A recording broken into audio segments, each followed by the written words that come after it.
Bienvenue sur la chaîne YouTube Atrium Patrimoine et Restauration. C'est un plaisir de vous accueillir pour ce forum du patrimoine ici au cœur du Salon international du patrimoine culturel, 30e édition.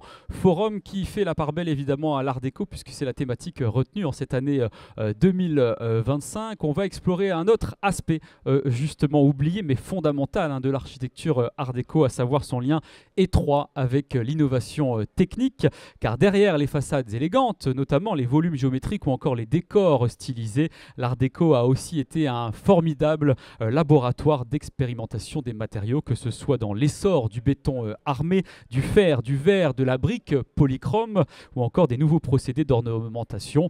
Loin d'être un simple style décoratif, justement, l'art déco, vous allez le voir, est aussi une architecture de progrès qui traduit notamment la modernité de son temps, et c'est ce que l'on va donc voir avec vous. Anne-Sophie Godot, merci d'être avec nous. Vous êtes chercheuse en histoire de l'architecture et spécialiste des matériaux et des techniques constructives au XXe siècle. Quelles sont selon vous d'ailleurs les grandes innovations techniques qui ont permis justement l'émergence de l'art déco ? Alors, bonjour à tous, merci de m'accueillir. Je dirais que la réponse la plus attendue, c'est le béton. Après, c'est sans doute un petit peu plus complexe parce que finalement, cette présence du béton, elle est liée à des découvertes qui sont faites dès la fin du XVIIIe siècle, avec un certain nombre de bétons naturels qu'on va découvrir et qu'on va mettre en œuvre dans des premières façades, notamment en Angleterre. Et ensuite, on va avoir des bétons artificiels à partir de la deuxième moitié du XIXe siècle. Et c'est seulement au XXe siècle qu'on va commencer à développer des bétons qui vont chercher des éléments de structure.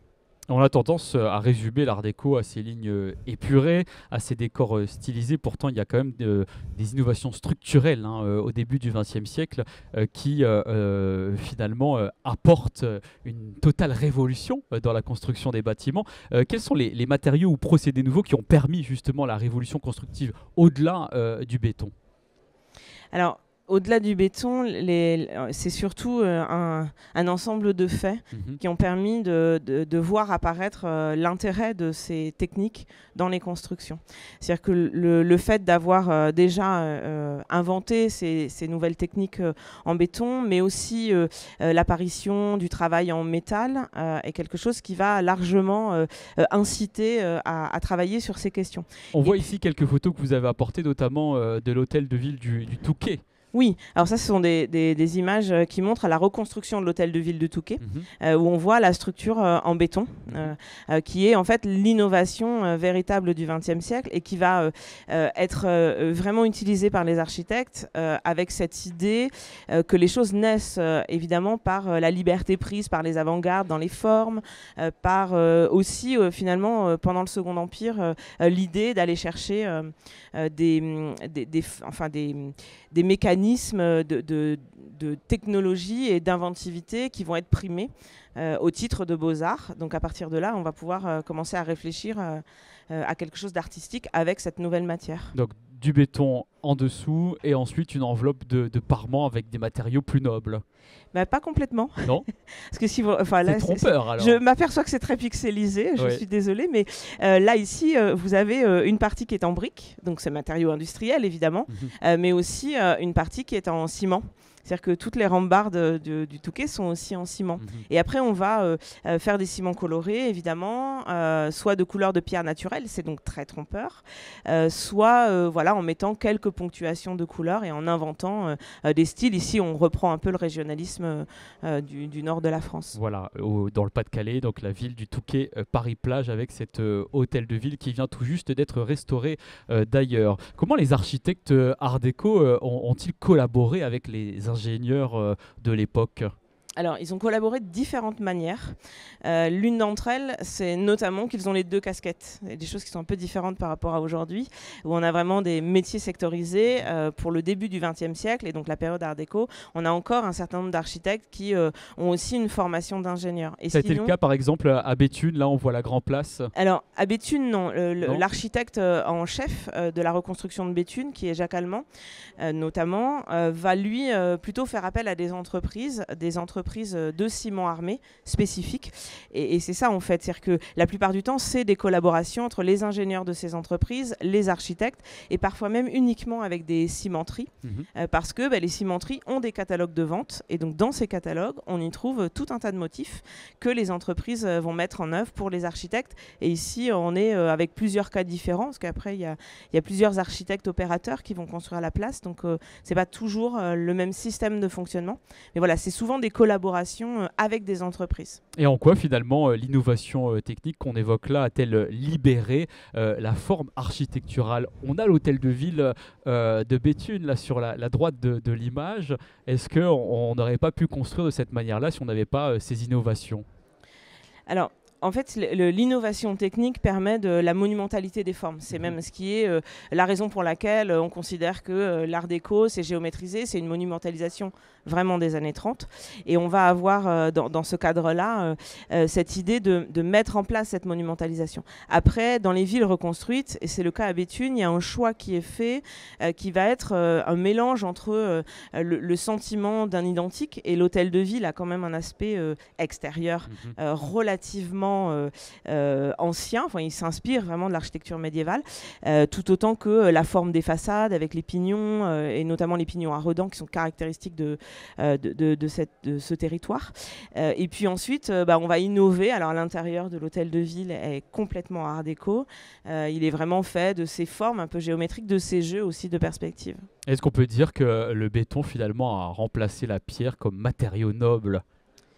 Alors complètement, et ça va même au-delà, c'est-à-dire que beaucoup d'architectes vont chercher à ce que, et c'est le cas notamment de Perret, que tout le monde connaît aujourd'hui, en fait ils vont vraiment chercher à rendre la noblesse de cette matière qu'ils considèrent être le matériau essentiel du XXe siècle, comme ont pu le faire les architectes du Val-de-Loire avec la pierre de tuffeau, ou même des choses plus anciennes encore. Ils sont vraiment dans cette optique-là, et beaucoup des architectes des années 30 vont essayer de mettre en scène cette optique. Ça a été le cas à Saint-Quentin. Là, on voit cette façade avec ce cartouche et ce nom, donc le carillon, et l'ensemble de ces motifs stylisés. Alors, ça a été le cas dans la totalité des villes reconstruites après la Première Guerre mondiale, où on va vraiment essayer de moderniser l'espace de cité. Même quand on va faire un simili identique, on utilisera le béton dans les structures. L'intérieur sera souvent très modernisé, donc avec vraiment ce décor art déco. Et effectivement, à Saint-Quentin, on a une tendance à une ville qui est un patrimoine art déco assez exceptionnel. Et vous parliez tout à l'heure de Perret, il y a également la Prade. Est-ce que justement, grâce à eux, on peut dire que la structure devient presque un motif ornemental? Alors, pour Perret, entièrement, parce qu'il va considérer que la ligne de béton, la façon de faire le béton, est un élément de décor tout autant que de structure. Et on voit par exemple au Palais d'Iéna, donc l'actuel Conseil économique, social et environnemental, l'intérieur, il y a plusieurs typologies de béton. Et il y a notamment des bétons où, dans le système technique, il insère du porphyre, donc des marbres assez chers, pour donner des colorimétries différentes. Voilà. Vous venez de parler d'Auguste Perret, mais il y a aussi la Prade qui a fortement marqué l'architecture art déco. Oui, alors la Prade, il a un système un peu différent, c'est-à-dire qu'il va utiliser le béton au départ vraiment pour ses caractéristiques structurelles, et ensuite il va mêler le béton à d'autres matériaux en s'inspirant plutôt d'esthétisme plus ancien qu'on appelle le régionalisme, où il va justement mêler pour le Val-de-Loire beaucoup d'éléments en briques, pour le nord de la France plutôt des éléments en bois, voilà, en essayant de rendre compte d'une nouvelle régionalité dans les architectures. Donc tout cela a fortement influencé l'esthétique art déco et changé l'approche qu'on pouvait avoir des ornements. Oui, parce que l'approche qu'on a des ornements, et la plupart du temps, en tout cas jusqu'au milieu 19e siècle, est plutôt liée à la façon dont on va travailler la pierre. Or là, avec le ciment, on va avoir, et d'autres matériaux d'ailleurs, mais comme avec la mosaïque le ciment, là, sur cette façade. Voilà, là on va pouvoir mêler les éléments qui sont ceux de la mosaïque, de briques, de fond d'or aussi sur certains cadres, avec de la sculpture véritablement sur ciment. C'est-à-dire qu'on peut avoir des moulages, on peut avoir des éléments travaillés, et c'est cette variété qui va couvrir les façades. Mais c'est aussi une variété qui est souvent malmenée par le temps. Est-ce que les architectes ont revendiqué aussi la matérialité ou au contraire ils ont cherché à dissimuler sous le décor certains matériaux? Là, on a l'exemple de cette église. Alors, pour Charles-Henri Bénard à l'église Saint-Christophe de Javel, il cherche vraiment à mettre en scène le matériau. Il va créer des moules spécifiques, une technique spécifique qu'il va faire breveter, d'ailleurs, pas pour les églises au départ, mais plutôt pour les habitations à bon marché de Paris. Et il va, en fait, créer un système où le moule permet d'avoir le décor directement. Donc, son idée, c'est qu'on n'a pas besoin de repeindre le décor derrière, ni même de le retravailler, parce que le béton brut a souvent besoin d'un retravail derrière. Et ensuite, évidemment, il y a le reste du décor avec une certaine monumentalité sur des fresques, sur des toiles à l'encaustique, donc des techniques qui sont en cire, encore plus anciennes que sans doute les décors peints. Et le béton, par exemple, il a été perçu comme un matériau moderne, populaire à l'époque. Alors, je dirais moderne pour les architectes et facile, pratique pour la population.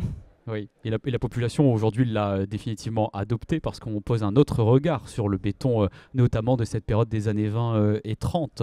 On est capable d'en voir ses qualités. Alors, de plus en plus, on est capable d'en voir ses qualités, mais c'est vrai que c'est quelque chose qui ne date que d'une quinzaine ou une vingtaine d'années. Il y a beaucoup de ces décors art déco qui, à force d'être repeints, réenduits, ont perdu la finesse du grain du béton.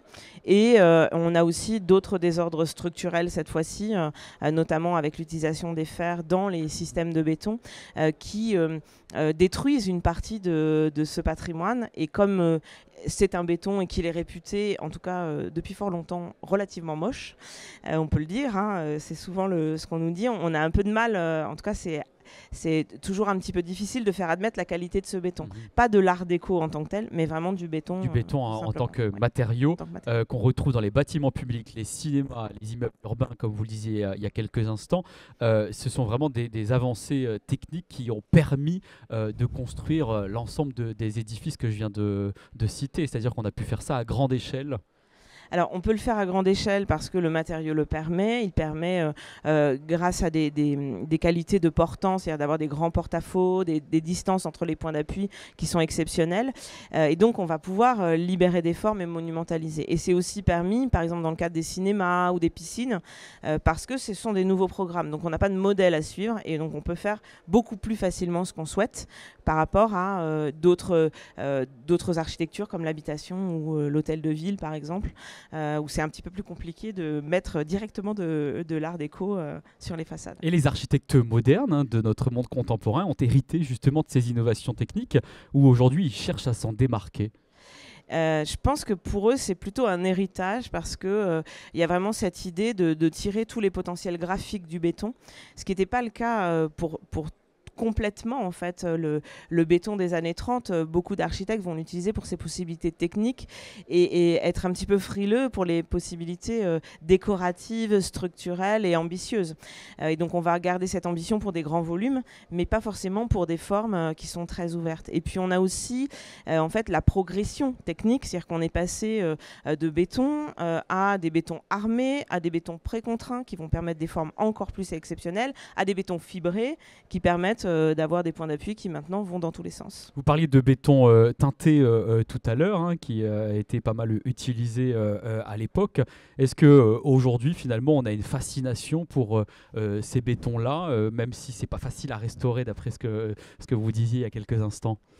Alors, on a une fascination pour ces décors parce qu'ils correspondent à une élégance à la française, à un temps qui est vraiment un temps extrêmement dynamique. On est dans une période où on est au sortir de la Première Guerre mondiale, on est en train de reconquérir toute son identité en réalité.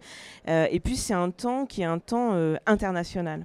C'est-à-dire qu'on voit ça en France, évidemment, mais ça va très très rapidement devenir quelque chose d'international. Les architectes voyagent de plus en plus, les décors aussi, et les entreprises aussi.